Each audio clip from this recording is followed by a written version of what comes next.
सध्या राज्यात सर्वात जास्त चर्चेत जो मुद्दा आहे तो म्हणजे राष्ट्रीय शैक्षणिक धोरणाचा। इयत्ता पहिली ते इयत्ता 5वी पर्यंत आतापर्यंत मराठी आणि इंग्लिश या दोन भाषा अनिवार्य करण्यात आलेल्या होत्या। मात्र यंदा ह्या शैक्षणिक धोरणानुसार आत्ताच्या या शैक्षणिक वर्षानुसार म्हणजे 2025-26 पासून मराठी आणि इंग्लिश या दोन भाषांसोबतच हिंदी भाषा सुद्धा अनिवार्य करण्यात येणार आहे आणि यावरूनच सध्या राज्यातलं राजकीय वातावरण चांगलंच तापलेलं आहे। मनसेचं हिंदी भाषा अनिवार्य करण्यावरून मोठं आंदोलन सुरू आहे, तर संजय राऊतांनी सुद्धा या मुद्द्यावरून टीका केलेली आहे। मोदी शहांना इंग्रजी येत नाही त्यामुळे त्यांनी हिंदी भाषा अनिवार्य केलेली आहे असं त्यांनी आज पत्रकार परिषद घेत म्हटलेलं आहे। तर राज ठाकरेंनी सुद्धा हा मुद्दा लावून धरलेला आहे। मात्र एकीकडे राजकीय वातावरण ह्या मुद्द्यावरून चांगलंच तापलेलं असताना दुसरीकडे हिंदी भाषा महाराष्ट्राच्या इयत्ता पहिली ते 5वीच्या विद्यार्थ्यांच्या अभ्यासक्रमात लागू केली तर त्याचा मराठी भाषेवर नेमका काय परिणाम होईल, त्या विद्यार्थ्यांवर काय परिणाम होईल आणि नेमकं या शैक्षणिक धोरणात भाषेविषयी काय म्हटलेलं आहे हेच आपण आजच्या या लाईव्हच्या माध्यमातून जाणून घेणार आहोत। नमस्कार, मी छाया आणि आपण पाहताय मुंबई तक। या सगळ्या मुद्द्यांवर, या सगळ्या प्रश्नांवर चर्चा करण्यासाठी आता आपल्या सोबत जोडले गेलेले आहेत शिक्षण तज्ज्ञ भाऊसाहेब चासकर। भाऊसाहेब चासकर सर, आपलं स्वागत आहे मुंबई तकच्या या प्लॅटफॉर्मवर। माझा पहिलाच प्रश्न तुम्हाला हा आहे की नेमकं नवीन शैक्षणिक धोरणामध्ये भाषेविषयी काय म्हटलेलं आहे? नमस्कार। खरं म्हणजे पहिलीपासून हिंदी शिकवण्याच्या निर्णयाच्या संबंधानं महाराष्ट्रामध्ये काही एक चर्चा सुरू आहे आणि ती राजकीय अंगानं चर्चा सुरू आहे। तो राजकीय धुराळा उठणं एका अर्थानं भाषिक अस्मितेच्या अंगानं स्वाभाविक आहे, मात्र त्याची जी काही तात्विक, सैद्धांतिक आणि ज्याला आपण अध्यापन शास्त्राच्या अंगानं अकॅडमिक बाजू आहे त्या संबंधानं मी विचार करत आहे। तर राष्ट्रीय शिक्षण धोरण 2020 चे आहे, त्याच्यामध्ये खरं म्हणजे पूर्वी आपण भाषावार प्रांत रचना झाली, त्रिभाषा सूत्र आपण स्वीकारलं आणि या शैक्षणिक धोरणामध्ये R1, R2 आणि R3 म्हणजे R1 म्हणजे मातृभाषा, म्हणजे जी मुलाची मातृभाषा आहे त्याच्यामध्ये मूल शिकेल। R2 म्हणजे इंग्रजी एक भाषा दुसरी भाषा म्हणून मूल शिकेल आणि R3 अशी एक तिसरी भाषा मुलांना तिचा परिचय व्हावा, तिच्या लिपीचा परिचय व्हावा, त्यातल्या गोष्टी, गाणी, खेळ, गप्पा अशा अंगानं त्याचा काहीतरी एक परिचय व्हावा असं सूत्र शैक्षणिक धोरणामध्ये मांडलेलं आहे।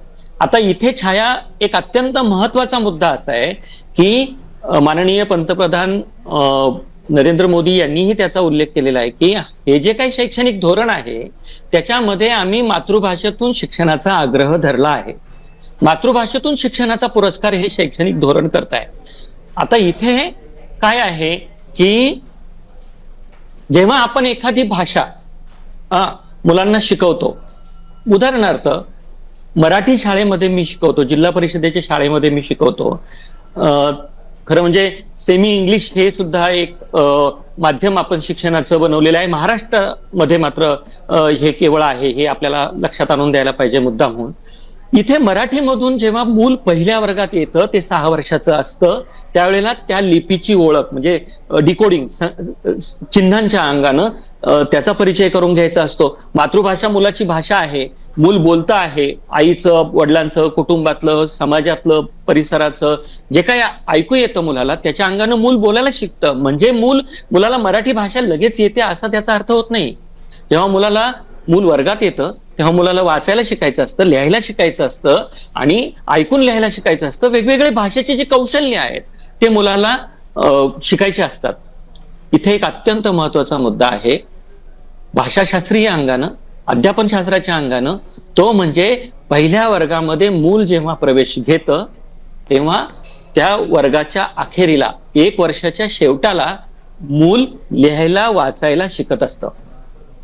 प्रौढांना जे वाटतं की त्यात काय कठीण आहे त्यात कठीण, त्याच्यामध्ये किचकट आणि गुंतागुंतीचे सिद्धांत असतात, साक्षरता तज्ज्ञ याच्याविषयी आणखीन सांगू शकतात। पण मला एक मुद्दा जो अत्यंत महत्वाचा आहे शिक्षक म्हणून तो आपल्या लक्षात इथे आणून द्यायचा आहे आपल्या माध्यमातून मराठी भाषकांच्या,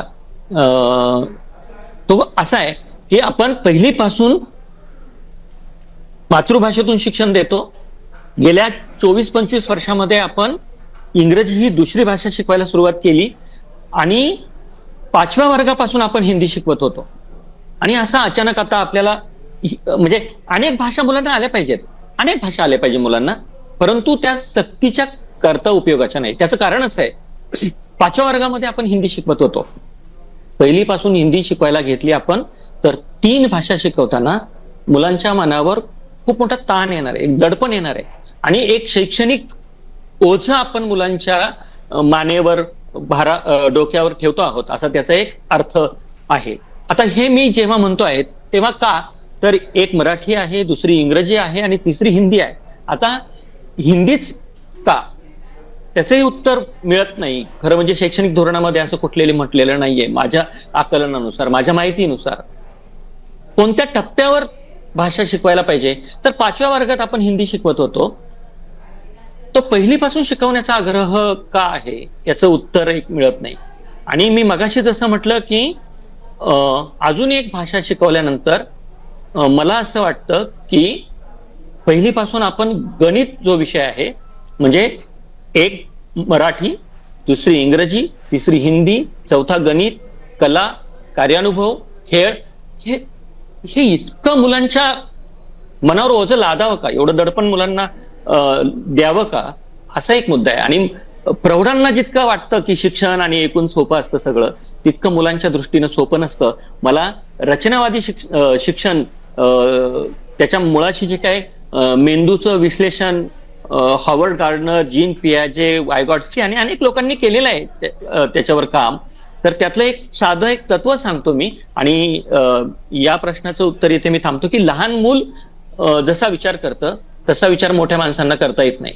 त्याच्या उलट करून सांगतो मी की मोठी माणसं जसा विचार करतात तसा विचार लहान मुलं करत नाहीत. म्हणून शिक्षणाच्या अंगाने जेव्हा निर्णय घ्यायचा असतो तेव्हा काही लक्ष, म्हणजे महाराष्ट्राचा विचार केला तर शालेय शिक्षणामध्ये सुमारे 2 कोटी विद्यार्थी आहेत, त्यांचे पालक आहेत. त्यामुळे हा विचार करताना मला असं वाटतं याच्यामध्ये भाषा तज्ज्ञ आहेत, साक्षरता तज्ज्ञ आहेत, विद्यार्थ्यांना काय वाटतं, पालकांना काय वाटतं, शिक्षकांना काय वाटतं, असा एक समग्र विचार, समग्र दृष्टिकोन ठेवून निर्णय घ्यायला पाहिजेत असं मला वाटतं. याचबरोबर सर, जर हिंदी भाषा अनिवार्य केली तर भाषा म्हणून याचा मराठी भाषेवर काय परिणाम होईल, विद्यार्थ्यांवर याचा काय परिणाम होईल, याचं उत्तर तुम्ही मगाशी दिलंच. मात्र यासोबतच याचा शिक्षकांवर सुद्धा काय परिणाम होईल, काय परिणाम होऊ शकतो? मला असं वाटतं की शिक्षकांवर काय परिणाम होईल याच्यापेक्षा विद्यार्थ्यांवर त्याचा काय परिणाम होईल याचा विचार आपण अधिक करायला हवा. कारण शिक्षण विद्यार्थ्यांसाठी आहे, शाळा विद्यार्थ्यांसाठी आहेत आणि आपण त्यांचा प्राधान्यक्रमाने विचार करायला हवा. आता तुम्ही शिक्षकांवर काय परिणाम होईल असं विचारलं तर आपल्या महाराष्ट्रामध्ये साधारण 60% अधिक शाळा 2 शिक्षक आहे, जिल्हा परिषदेच्या शाळा. त्याच्यापेक्षा ही संख्या मोठी आहे, लक्षणीय आहे. इथे आधीच 2 शिक्षकी शाळांमधल्या एका शिक्षकाकडे भारंभार गोष्टी, म्हणजे मुख्याध्यापक पदाचा चार्ज ज्या शिक्षकाकडे असतो, त्यांना वेगवेगळ्या माहितीचे अहवाल लिहायचे असतात, ऑनलाईन कामं करायची असतात, ऑफलाईन कामं करायची असतात, बैठकांना, आढावा बैठकांना उपस्थित राहायचं असतं, वेगवेगळ्या प्रशिक्षण असतात त्याच्यामध्ये. आणि मी मगाशी जसं म्हटलं की तसं भाषा शिक्षणाला एक तात्विक आणि सैद्धांतिक बैठक आहे, त्याची बाजू आहे, ती अकॅडमिक बाजू आहे, त्याला अकादमिक बैठक आहे. तर त्या बाबतीत शिक्षकांची तयारी, कोणताही नवीन विषय क्रांतिकारी म्हणता येईल अशी धोरणं जेव्हा आपण आखतो त्यावेळेला त्यासाठी विद्यार्थी, पालक आणि शिक्षक किंवा एकूण धोरणकर्त्यांनी याचा विचार, मला असं वाटतं की करायला हवा.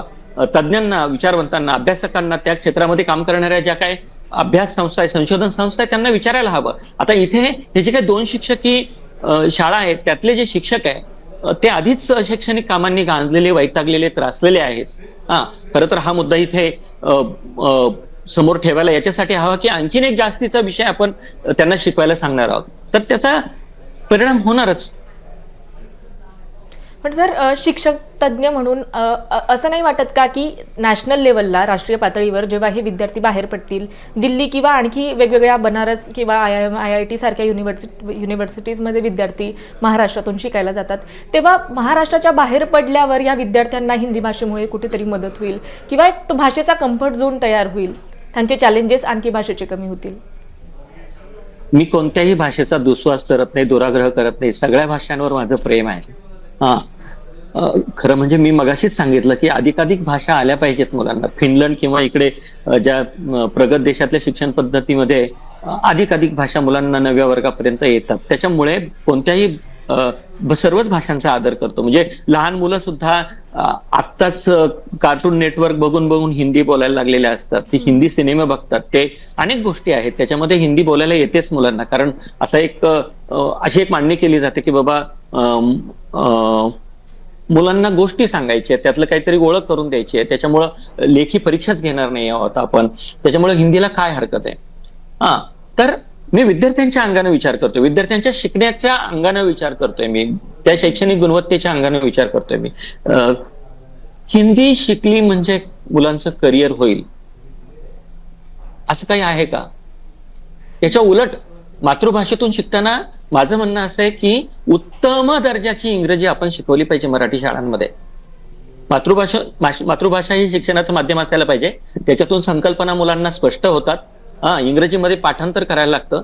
पण माझं म्हणणं असं आहे की मराठी माध्यमाच्या शाळांमध्ये उत्तम दर्जाचं इंग्रजी यायला पाहिजे. ते इंग्रजी मुलांना ऐकता आलं पाहिजे, म्हणजे समजलं पाहिजे, बोलता आलं पाहिजे, मुलांना लिहिता आलं पाहिजे इंग्रजी. आणि इंग्रजी आली तर अनेक वेगवेगळ्या प्रकारच्या माहितीचे, ज्ञानाचे स्रोत जे आहेत ते खुले होतात, दरवाजे उघडतात. त्यामुळे कोणत्याही भाषेच्या बाबतीत दुराग्रही न राहता, कोणत्याही भाषेचा दुस्वास न करता शिक्षणशास्त्रीय सिद्धांत काय म्हणतात आहे याचा विचार, बालमानसशास्त्र काय म्हणतंय, ज्याला आपण अध्यापनाचं शास्त्र म्हणतो, पॅडॅगॉगी, ते काय म्हणतंय याचा विचार अधिक करायला पाहिजे. अस्मितांच्या अंगानं मला असं वाटतं की याचा विचार करायला नको. आज महाराष्ट्रामध्ये जो काही डिस्कोर्स आहे, चर्चा विश्व आहे समाजातलं, ते वेगळ्या वाटेनं चाललेलं आहे. मुलांना काय वाटतं, अभ्यासकांना काय वाटतं, तज्ज्ञांना काय वाटतं, लिंग्विस्ट म्हणजे भाषा तज्ज्ञ जे त्यांना काय वाटतं याचा विचारच केला जात नाहीये. कारण विषय पहिलीपासून शिकवायचा म्हणजे मुलं, शिकवणारे शिक्षक, विचार करणारे तज्ज्ञ आणि हे सगळे काय याचा विचार मला असं वाटतं अधिक. आणि जर शिकवायचंच असेल तर मराठीमध्ये आपण उत्तम मराठीमधून सगळे विषय शिकवले पाहिजेत. आणि करिअरचा जर विचार करायचा झाला तर इंग्रजी. मला अजून एक आपल्याला इथे एक आठवण करून द्यायची आहे. आपण एका बाजूला उच्च शिक्षण, वैद्यकीय शिक्षण, अभियांत्रिकीतलं शिक्षण मराठीमध्ये सुरू केलेलं आहे, ते उपलब्ध केलेलं आहे. आणि मग हा हिंदी शिकवण्याचा अट्टास आला कुठून, कशासाठी? याच्यातून करिअर होणार असेल तर, म्हणजे अधिकाधिक भाषा आल्या तर मुलांच्या करिअरला मदत होते, हे अत्यंत रास्त आहे. परंतु हिंदीच का आणि पहिलीपासून का, असा मुद्दा आहे.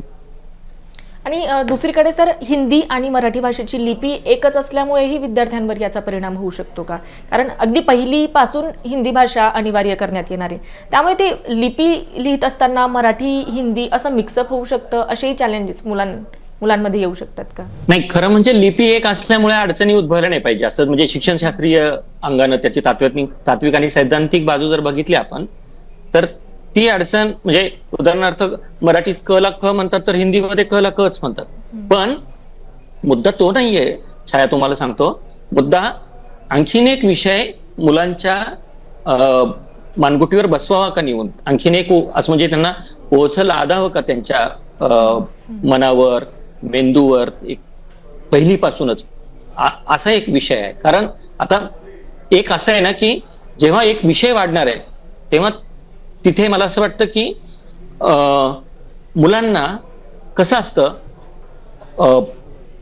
पहिलीपासून किती विषय शिकवायचे हे खरं तर ठरवायला कोणी पाहिजे, की भाषा तज्ज्ञांनी ठरवायला पाहिजे, किंवा अभ्यासक्रम आणि हे त्यामुळे भाषा विषय हा जो धोरणामध्ये सांगितलेला आहे, तो धोरणामध्ये सांगितलेला की एक परिचय करून द्यावा, पण ते परिचयापुरतं राहत नाही. आता हिंदी हा विषय, आत्ता गोष्ट सांगू, गाणे सांगू, त्यातले खरं तर ते मुलांना येतच आहे. आत्ता सिनेमे बघतात मुलं, वेगवेगळे रील्स बघतात मुलं, कार्टून चॅनेल्स बघतात मुलं, आणि हिंदी बोलतात मुलं. मुद्दा तोही नाहीये. इंग्रजीचं जसं आपण मूल्यमापन पुन्हा सुरू केलं, खरं म्हणजे सुरुवातीला आपण काय म्हणत होतो, राईम्स म्हणतील मुलं, काही रायमिंग वर्ड्स म्हणतील, तोंडी बोलता येईल, तसं राहत नाही ते. आता याचंही मूल्यमापन सुरू होईल. खरं म्हणजे आता भाषेच्या बाबतीत आपण विचार करतोय तर एक मुद्दा त्याचा असाही आहे की इंग्रजी माध्यमाच्या शाळांमध्ये मुलं जी जातात ना, तर त्या मुलांना अडचण काय येते, मातृभाषेतून शिक्षण नसतं. कारण मातृभाषेतून शिक्षण म्हणजे मुलं हसत खेळत आनंदानं सहज शिकत असतात. मग इंग्रजी शिकायचं असेल तर म्हणजे वेगळी भाषा शिकायची असेल या अंगाने म्हणतोय मी, तर अडचण काय होते, शाळेमध्ये इंग्रजी शिकवतात परंतु घरामध्ये इंग्रजीचं वातावरण नसतं. घरातली भाषा वेगळी, कुटुंबाची भाषा वेगळी, परिसराची गावाची भाषा वेगळी. आणि मग शाळेमध्ये मात्र मुलं इंग्रजीत शिकतात आणि इकडे आल्यानंतर मात्र गोष्ट वेगळीच होऊन जाते ना. तर इथे अडचण ही आहे की मला असं वाटतं की हिंदी हा एक स्वतंत्र विषय लादावा का, असा तो मुद्दा आहे. धन्यवाद हो. सर. आपल्या माध्यमातून मुंबई तकच्या प्रेक्षकांपर्यंत, पालकांपर्यंत अनेक प्रश्नांची उत्तरं पोहोचवण्याचा आपण प्रयत्न केलेला आहे. त्याबद्दल तुमचं मनपूर्वक धन्यवाद. मात्र हिंदी भाषेचं कंपल्शन करण्याविषयी तुम्हाला काय वाटतं, तुमची मतं काय आहेत, आम्हाला कमेंट करून नक्की कळवा. आणि मुंबई तकला जर आपण नवीन असाल तर मुंबई तक चॅनलला सबस्क्राईब करायला विसरू नका. धन्यवाद.